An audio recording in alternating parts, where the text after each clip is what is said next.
Good morning students. Today I will teach you formation of polynucleotide chain. How polynucleotide chain is formed.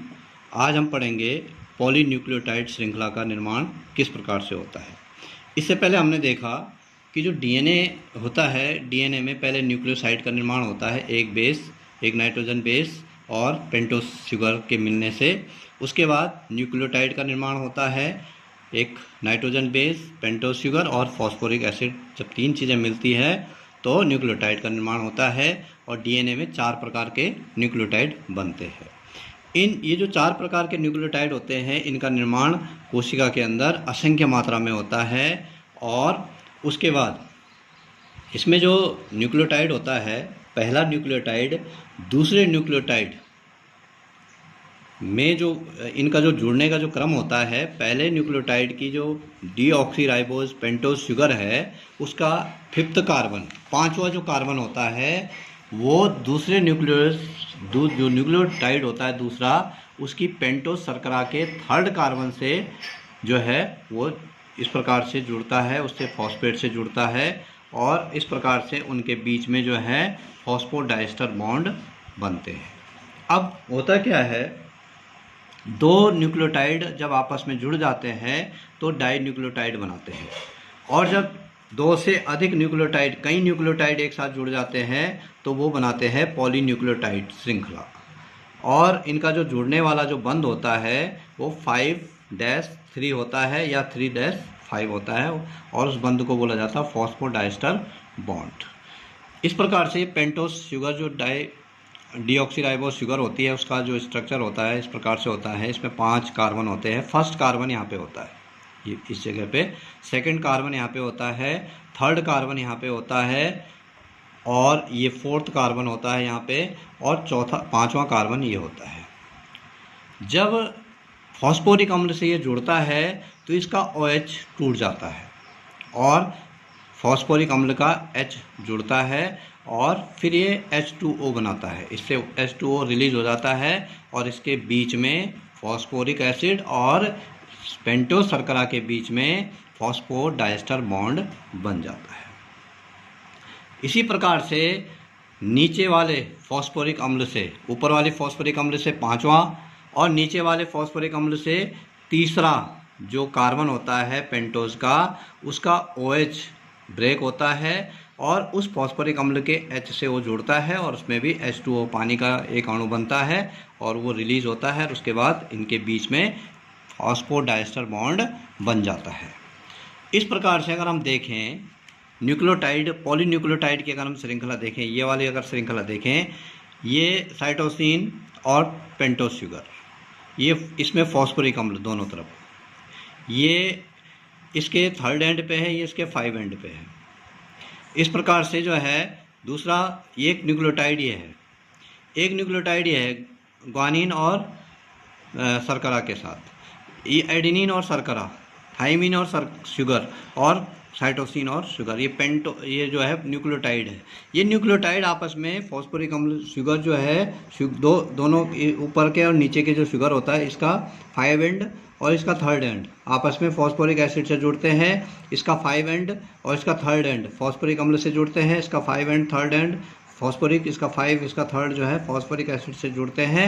इस प्रकार से जब ये बहुत सारे न्यूक्लियोटाइड एक दूसरे के साथ जुड़ जाते हैं तो इस श्रृंखला को बोला जाता है पॉलीन्यूक्लियोटाइड चेन। ये डीएनए का एक हेलिक्स बन रहा है। डीएनए जो होता है वो डबल हेलिकल स्ट्रक्चर होता है, उसका एक हेलिक्स का निर्माण पॉलीन्यूक्लियोटाइड चेन से बनता है। अब दूसरी ओर जो है उसका दूसरा हेलिक्स बनता है। यहाँ पे जो है ग्वानिन के साथ शुगर, साइटोसिन के साथ शुगर, थाइमिन के साथ शुगर, एडेनिन के साथ शुगर और ग्वानिन के साथ शुगर। इस प्रकार से ये भी एक पॉलीन्यूक्लियोटाइड चेन बनती है। अब ये जुड़ते किस प्रकार से हैं, जो डीएनए की जो ये हेलिक्स बन रहा है वो दूसरे हेलिक्स से किस प्रकार से जुड़ते हैं। ये पॉलीन्यूक्लियोटाइड चेन, एक पॉलीन्यूक्लियोटाइड चेन ये है, इसमें बहुत सारे न्यूक्लियोटाइड है। इसी के ठीक सामने जो है दूसरी पॉलीन्यूक्लियोटाइड चेन आती है और वो किस प्रकार से जुड़ते हैं, उसी क्रम में जुड़ते हैं। हमेशा थाइमिन के साथ एडेनिन जुड़ता है थायमीन के सामने जो है वो एडिनिन आता है, एडिनिन है तो उसके सामने थायमीन आता है। साइटोसिन के सामने हमेशा ग्वानिन आता है, ग्वानिन के सामने हमेशा साइटोसिन आता है। एडिनिन, थायमीन, थायमीन, एडिनिन, इनमें एक विशेषता होती है। जो ये शुगर होता है, जो शुगर नाइट्रोजन बेस से जुड़ता है, जो ये बॉन्ड होता है, इसको ग्लाइकोसिडिक बॉन्ड बोला जाता है। शुगर जो पेंटोस शुगर जो इससे यहाँ पे थायमीन से जुड़ी हुई है, या यहाँ पे एडिनिन से जुड़ी हुई है, या साइटोसिन से या ग्वानिन से, जहाँ पे भी बेस से जब शुगर जुड़ती है तो उसको ग्लाइकोसिडिक बॉन्ड बोला जाता है। और जो शुगर फॉस्फोरिक अम्ल से जुड़ती है उसको फॉस्फोडाइस्टर बॉन्ड बोला जाता है। अलग अलग बॉन्ड है ये। अब जब ये दो जो हेलिक्स होते हैं आपस में जुड़ते हैं तो ये थायमीन और के सामने एडिनिन आएगा।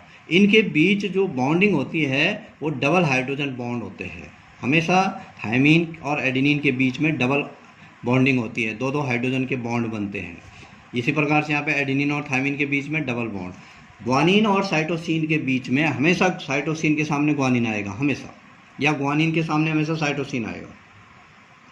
हमेशा ग्वानिन जो होता है वो साइटोसिन से जुड़ता है, साइटोसिन हमेशा ग्वानिन से जुड़ता है। एडिनिन थायमीन से जुड़ता है, थायमीन एडिनिन से जुड़ता है। एडिनिन और थायमीन के बीच डबल बॉन्डिंग होती है। ग्वानिन और साइटोसिन के बीच में ट्रिपल हाइड्रोजन बॉन्डिंग होती है। तीन तीन हाइड्रोजन पैरेलल क्रम सीरीज में जो है वो एक दूसरे के साथ जुड़ते हैं।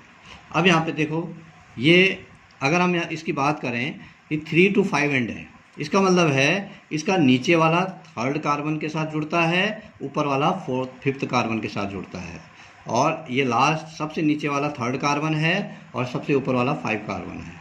इसकी बात अगर हम करें, ये उल्टे क्रम में होता है। यहाँ पे सबसे ऊपर वाला 5 कार्बन और सबसे नीचे वाला थर्ड कार्बन पे जुड़ता है, इसलिए इसको 3-5 एंड और इसको 5-3 एंड इसको बोला जाता है।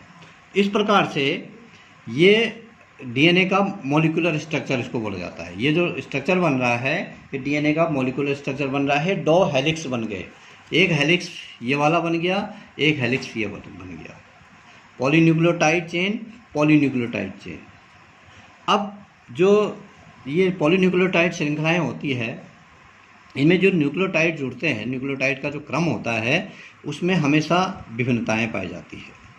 संख्या में भी विभिन्नताएँ पाई जाती है। किसी मनुष्य में अलग संख्या होगी न्यूक्लियोटाइड की, किसी में अलग होगी। उनका जो जुड़ने का क्रम होता है हर मनुष्य में अलग होता है। इसीलिए, या किसी जीवधारी की भी बात करें, इसलिए जो है जीवधारियों में विविधता पाई जाती है। जो विविधता पाई जाती है वो इसी के कारण पाई जाती है। और हर मनुष्य का जो डीएनए होता है केवल पेरेंट्स और बच्चों को छोड़ के बाकी अलग, बिल्कुल अलग डीएनए होता है। इस प्रकार से जो है इसमें डीएनए फिंगरप्रिंटिंग भी आती है, उसको हम बाद में पढ़ेंगे।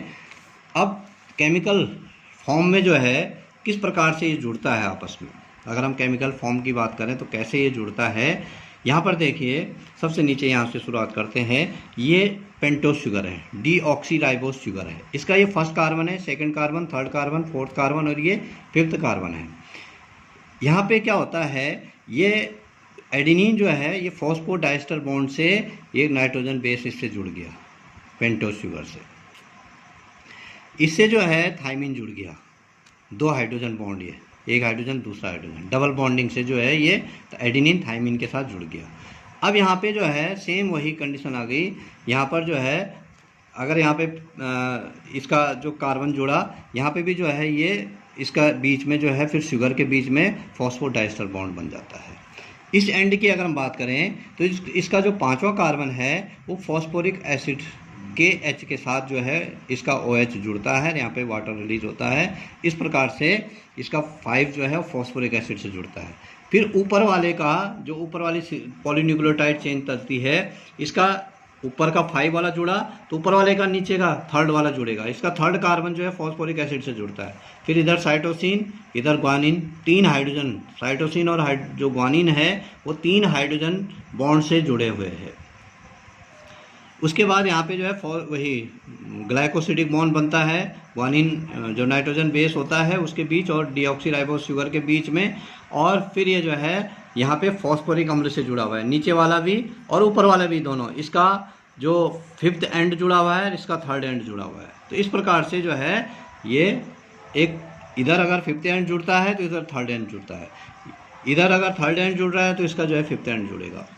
दोनों जो है उल्टे क्रम में ये एक दूसरे के साथ जुड़ते हैं।